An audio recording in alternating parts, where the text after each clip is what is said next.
Good morning. This is episode 1. Episode 1 of Quest for a Mudbrook Buck. The 2022 quest for a Mudbrook Buck starts right here. We're just a few days out from the season here. It's the Monday before the season starts.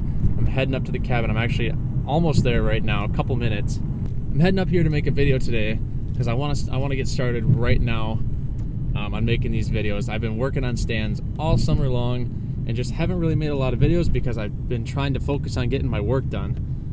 And I didn't want a lot of distractions from that. So here I am now with pretty much all of my work done. I got a few things to go take care of today, but mainly it's just a day of coming up to the cabin, talking about a few things that I want to learn from last year. And then, like I said, I got a couple things to do in the woods. The most important of those being putting up my mobile setup for opening weekend, because I got a spot where I got a really nice buck on camera already this early season, just kind of traveling through a little bit of a corridor, I guess, if you will. All right, I'm pulling up. Maybe if I get out, this will be easier to film.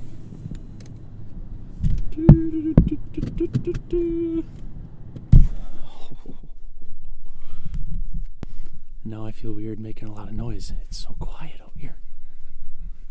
I left kind of earlier than about the same time I typically did all summer long, but it's getting colder out now, and it gets light later in the morning, so it's so weird. I suppose let's go get the key. Let's go get the key first. But yeah, I know I kind of rushed through that intro. Episode 1, Quest for a Mudbrook Buck. I think I'm just excited. I've excited myself to pieces now, to where I can't even really handle myself. Get yourself together. So like I sort of mentioned, a couple things I want to talk about today are a couple things that we're learning from last year. So last year we had some really good sits. We're on public land where we just kind of went, set up, and we saw some nice bucks, but we just weren't in the right spot. It's one of those things where you can kind of hang your head and say, yeah, we just didn't get lucky, but I wanted to try to learn from it. Move to where we saw bucks actually coming off their trails to where their trails meet better, so we get better shots at them, because we really didn't get shots at these bucks that we saw last year. I don't really know a good spot where I'm going to do that here, so I guess I'll just start by unlocking the cabin first. Maybe staying a little bit warmer, because it is a little chilly out here. Alright, now that I'm seated and warm again, let's start talking about last year, okay? Back to last year. October 23rd, Bryce comes in. You guys know Bryce from our very first video. Comes back from Minnesota to hunt with me. And I'm like, where do you want to go, man? And of course, his first response is an island in the middle of the swamp that we have to canoe a mile to. No stand set up, nothing, no knowledge of where the deer travel through there, absolutely nothing. We go out there. We canoe all the way down the creek. Got 2 tree stands, climbing sticks, our bows, everything you can imagine in this really light, tippy canoe. We go all the way down there. We trudge through this grass. We get through the swamp, up onto the island. After about a half hour of picking a tree, we finally find the crappiest tree we could possibly pick to sit in. And literally just an hour after we were in the stand, Bryce turns to me. He says, "Huge buck." I'm like, all right, what are the chances of this actually being a huge buck? Bryce is new to hunting, and we really just don't see real nice big bucks, consistently up here, because it is a highly pressured area. So anyways, I look off to my left, and this little 8 comes walking up onto the island. I'm like, okay, well, I mean, it's not a huge buck. It's not tiny, but it's not huge. And so I'm just watching him walk, and then I hear another step, and I look over to my left, and and I look off to my left, and I see this big rack sticking up, coming behind that 8-pointer, and I just about crapped myself, and I was like, all right, well, he's not kidding. It's game time. So this buck is marching up on to this island here, and I'm facing the south, and Bryce is facing the north.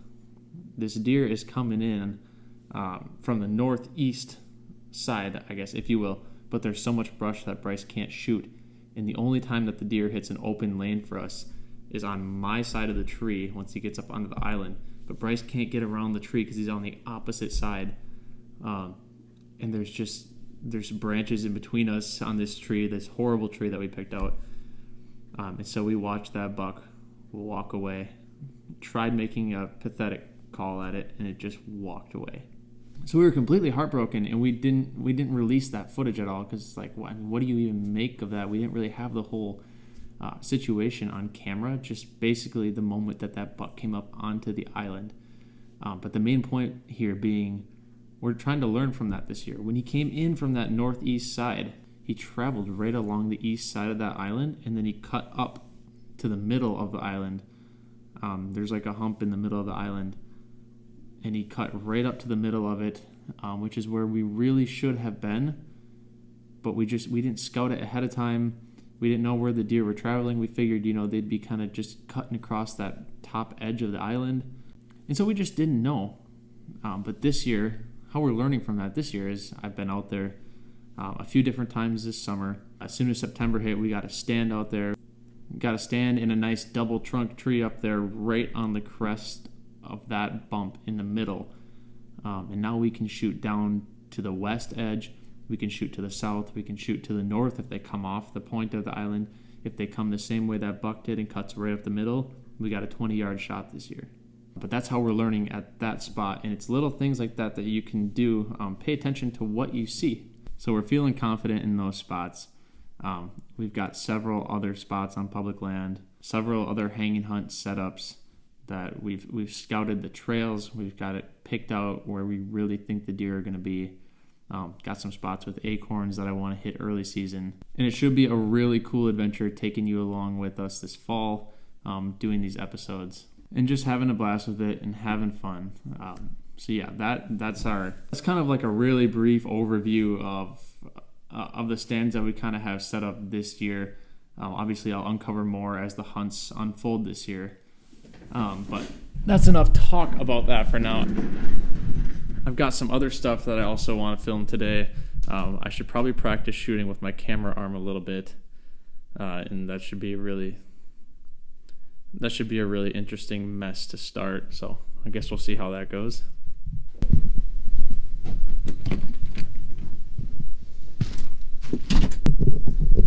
Wow, this is way lighter than holding my phone. I'm just going to shoot a couple arrows because I just don't want to spend too much time making this portion of the video. I'm just trying to test it out, really. I'll practice on my own a bit outside of this, but here is basically my camera setup. I didn't bring my controller with me today, my Zoom controller. So it's going to be kind of tough zooming in, practicing this. Once I have the Zoom controller, I can control everything from the handle of the fluid head there. So, and that'll make things a lot easier. But yeah, let's test this out, see how I do at 25 yards here.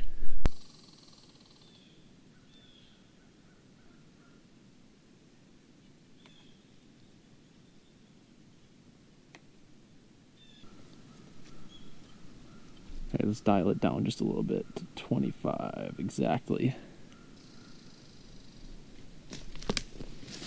Okay. Deer coming in. It's already pre-zoomed because I don't have my controller. Camera works a little shaky.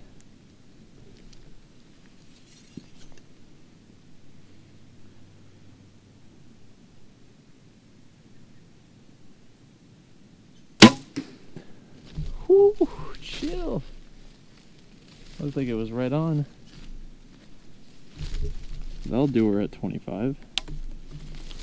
Guys, I can shoot further than 25.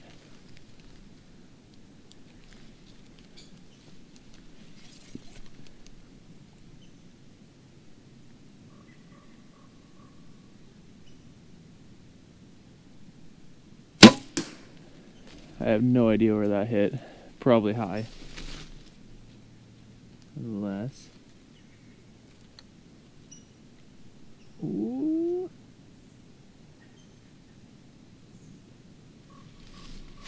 Yeah. Upper left. Huh. So let me shoot one more arrow. One more good arrow.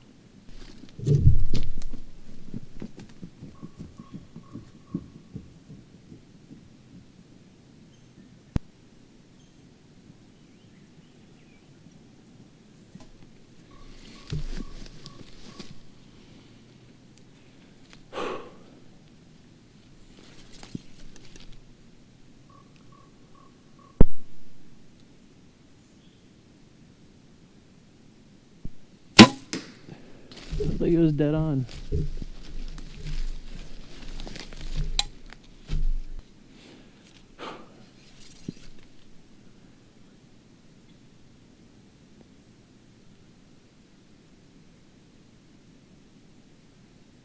I think that was going to be left again.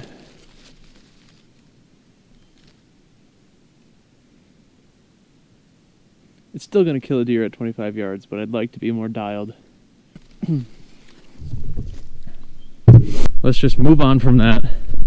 I'll practice more outside of the camera work here, but that's basically how it's going to be. I'm going to have my controller. I see a deer, I can turn on my camera with the controller. It's just a cheap one, but I can still turn on the camera, zoom, start recording, you name it. Next and final thing I want to do is go get my mobile setup, my mobile tree stand set up out in the woods in the spot that I had that really nice buck on camera. I think it was September 2nd. I had a real nice 8-pointer come walking through on this trail through some pines that cuts across this meadow, kind of down to like a creek bottom. So I could tell it was a really good crossing area. I had a camera up in there for a few weeks in the summer, like beginning of August. I had a doe, a couple fawns on camera, and then just out of nowhere, this buck started moving through there. So now I'm thinking to myself, I gotta be there on an early morning. If he's just casually moving through there in daylight, I gotta be there on an early morning. The chances of me finding him are slim, but I want to get my stand set up back there so that I am out of there, so my scent is out of there, so that I get it done before opening weekend comes. Scent gets blown away, washed away, whatever. I'm going to try to sneak in and out, be real quick. So let's do that next. Okay, I've made it to my trail here. I guess it's just a ridge that I follow all the way back to the creek bottom, basically. Follow this ridge all the way back to the creek bottom, cross the creek bottom, go up the other side of it, and then on the very top, where it comes to a little flat top, there's a couple patches of pines that are really thick. They look like good bedding. There's some swamp further out to the south, and there's a trail that connects those two patches of pines. And the trail runs right through like a meadow. It's like a meadowy open area, and you'll see once I get the stand up that the stand is like right on the back edge of that little pocket of meadow where the deer travel right through, where I had that picture of that nice 8 traveling from those pines right out into that meadow, over to the other patch of pines, and then right down the hill, I'm assuming right down to the creek bottom, because that's where the trail runs. So I got my stand on my back here, backpack with my stuff in it, and I'm making my way about 500 yards, I'd say, through the woods to my stand. Anyways, I don't have a stand up here anymore, which is why I'm putting my mobile hanging hunt set up out here just a few days ahead of time, so that I'm all set for the season once it gets here. So I'm going to make my way out here nice and quiet and see how efficiently I can get this thing hung. Man, sometimes it can be a real pain in the butt to get your stands set up the way that you want them. Like I said, this is a spot I had a stand hung here, and I just didn't have a lot of confidence in it. And then I got that buck on camera, just coming through here in broad daylight and tons of other deer. I think I had like 300 pictures in a week cruising through this little crossing here on this meadow.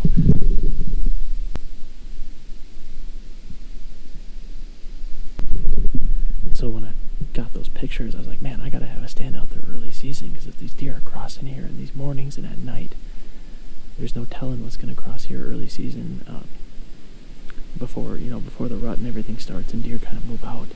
There might be some deer packed in this area there might be a decent buck holding up in here. So if I can catch one cruising through here just at first light, I got it all set up. I'm gonna sneak out of here, just leave it completely alone until I get a good early season morning to stop out here and see what crosses. I managed to sneak my way out of there, and now that I got that squared away, everything else done with all my stands, that's going to conclude my work for the summer prepping stands, as far as I know right now. I may end up somewhere on just a random mobile hanging hunt that I've never been to before, but I've got a lot of good spots picked out right now where I know I can just go in, set up, and they have good deer trails on them. So that's going to conclude that. I can't wait to go sit that spot over that little meadow on opening morning, as long as it's not raining, which it probably will be. But I'm excited to get out there as soon as I can. It's heating up out here. It's time to get home. Time to leave the woods alone until opening weekend. That's going to conclude this episode 1 of a quest for a Mudbrook buck. I appreciate you all watching. For those of you who watch this, I can't wait for you to follow along on this journey of mine. I plan to be pretty dedicated to making a video each week about this journey, getting myself a buck, getting Kansas a buck, Bryce, Lauren, whoever it may be. I'm excited to be dedicated to that and for people to follow along, hopefully make something really cool happen. So thanks for watching this. We're a few days out from the season. Good luck to everybody out there once the season opens. This is going to be a fun one. I can already tell. I have such a good feeling about it. But yeah, good luck. Thanks for watching. See you on Saturday morning.